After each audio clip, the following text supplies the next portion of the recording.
اس حوالے سے بات کرنے سے گریز کر رہی ہیں، لیکن ہم خاموش نہیں ہوں گے۔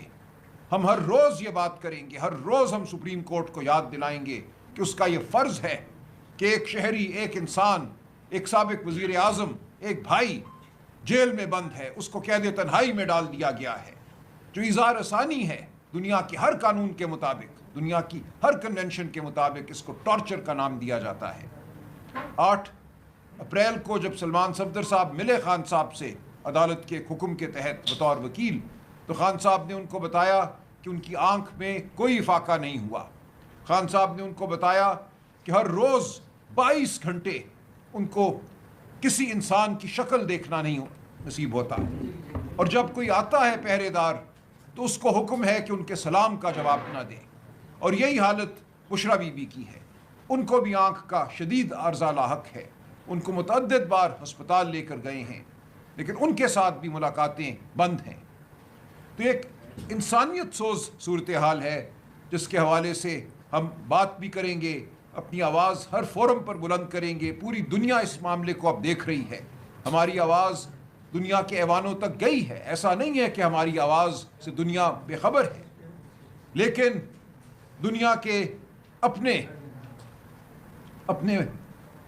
اپنی پرائیورٹیز ہیں، وہ اپنی چیزوں کو دیکھتی ہے۔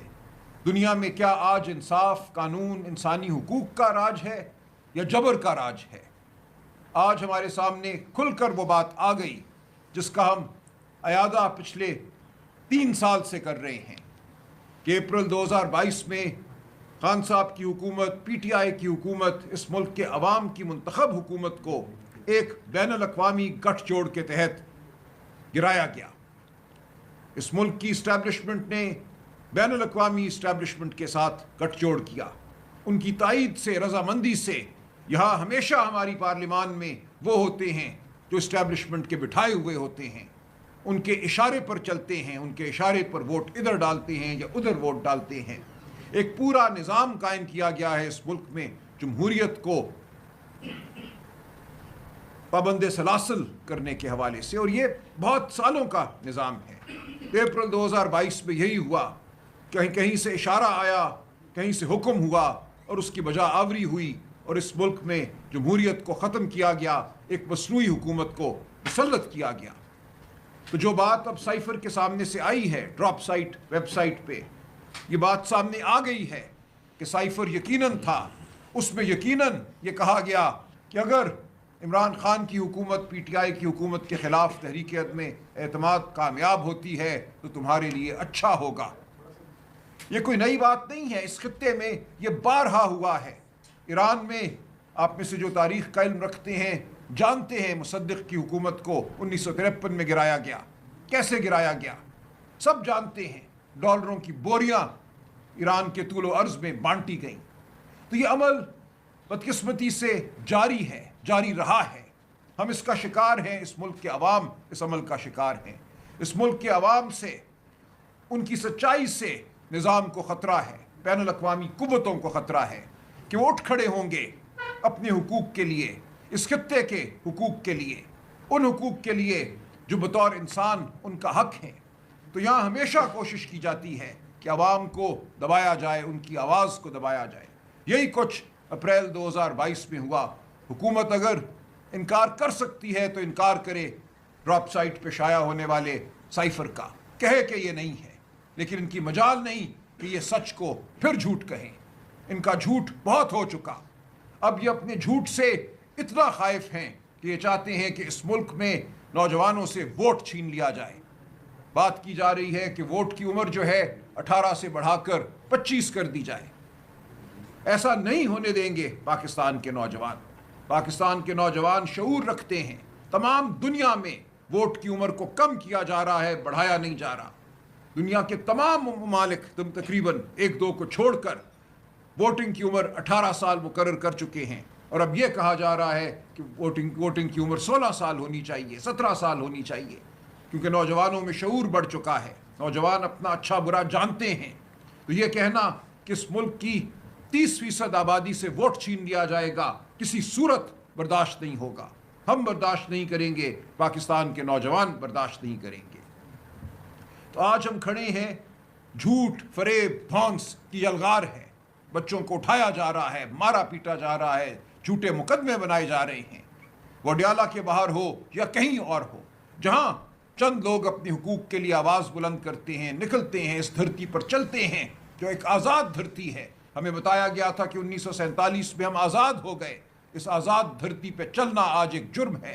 ہر ہفتے ہمارے 20 نوجوانوں کو مارا پیٹا جاتا ہے, گرفتار کیا جاتا ہے, غائب کر دیا جاتا ہے. آج صبح سے میں اپنے وکلاء دوستوں کے ساتھ گفتگو میں مشغول ہوں, پوچھ رہا ہوں مختلف اپنے دوستوں کے حوالے سے جن کو اٹھایا گیا, کسی کو 1 ہفتہ پہلے, کسی کو 2 ہفتے پہلے, کسی کو 40 دن پہلے, جو گم ہیں, جن کے بارے میں ہمیں اطلاعات نہیں ہیں. کہیں کسی کو پیش کیا جاتا ہے, اس کا ریمانڈ مانگا جاتا ہے, اس کو پھر غائب کر دیا جاتا ہے. تو ایک یہ جبر کا عمل ہے جو جاری ہے, جس کے خلاف پاکستان تحریک انصاف مستعد ہے, کھڑی ہے.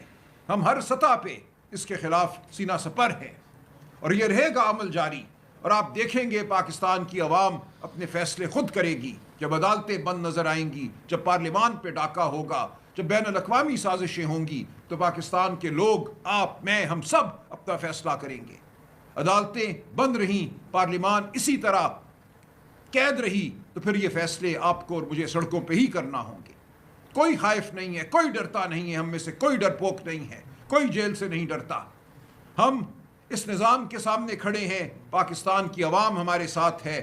آج جو معیشت کی حالت ہے وہ جھگڑا صاحب ابھی بیان کریں گے.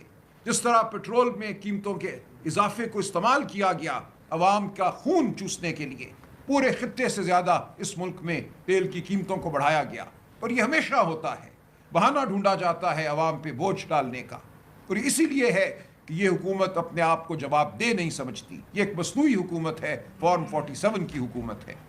آج آئینی ترامیم کی بات ہو رہی ہے کہ صوبوں سے ان کے حقوق چھین لیے جائیں گے, جو حقوق 18ویں ترمیم کے ذریعے ملے.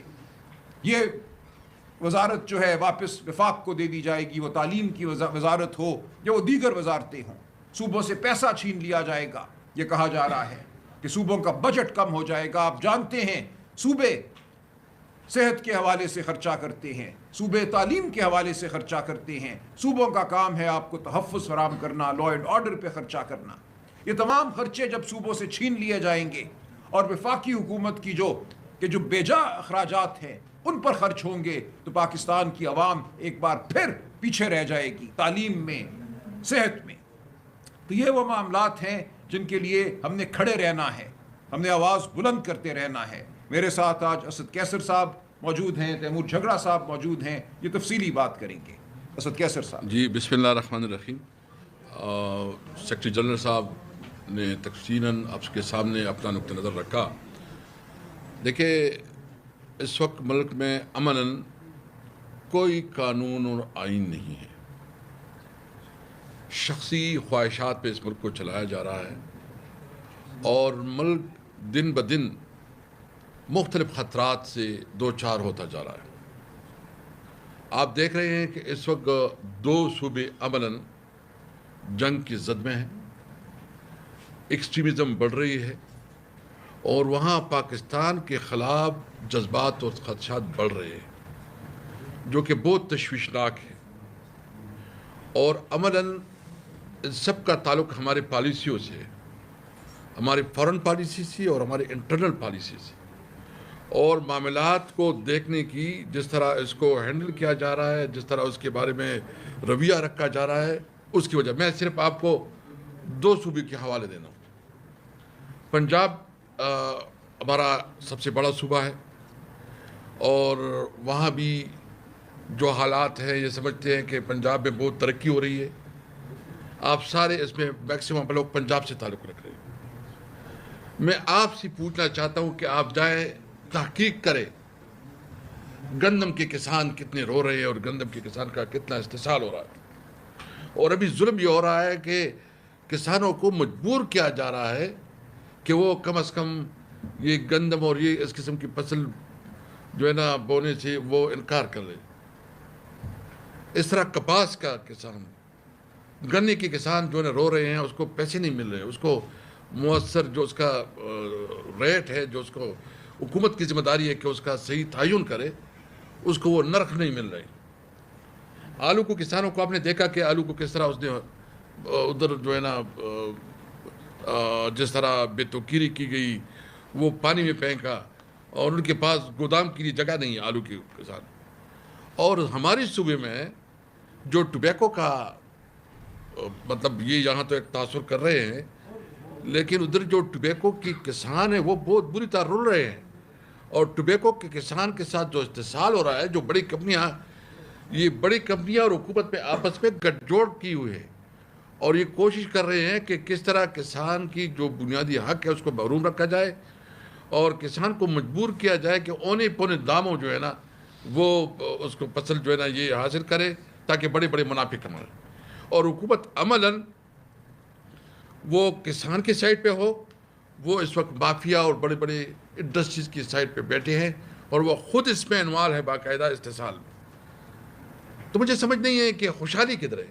اس طرح سندھ میں بھی دیکھیں، چلو ہماری صوبے میں تو جنگ ہے، حالت جنگ میں ہے، یعنی ادھر بھی استحصال اتنا ہو رہا ہے کہ یہ آئین اور میں تو بالکل واضح ہے کہ جس صوبے کی جو پروڈکٹس ہے سب سے پہلے اس کے اوپر اس علاقے کی عوام کا حق ہے. سی این جی ہمارے مطلب جو ہمارا گیس کا جو پروڈیوس ہے، جو جتنی پروڈکشن ہو رہی ہے وہ ہمارے لیے کافی ہے، لیکن وہاں سی این جی بند ہے. وہاں جو ہے نا گیس کی لوڈ شیڈنگ ہو رہی بے تحاشا. بجلی کا تو پوچھے نہیں. میں جس ضلع سے تعلق رکھ رہا ہوں سوابی، جو تربیلا ڈیم کا پاور ہاؤس ہے وہ سوابی میں ہے. بدقسمتی سے جس وقت تربیلا ڈیم بن رہا تھا اس وقت جو لیڈرشپ تھی، جو بھی جس کے پاس اختیار تھا، انہوں نے صحیح ایگریمنٹ نہیں کروایا. حالانکہ چاہیے یہ تھا کہ جس ضلع میں یعنی ہمارے ضلع میں پاور ہاؤس ہے وہاں سے ہمیں ڈائریکٹ بجلی نہیں دی جا رہی. میرے ضلع میں گزشتہ 4 دنوں سے بجلی بند تھی. 4 دنوں سے. وجہ کیا تھی کہ بجلی آ رہی ہے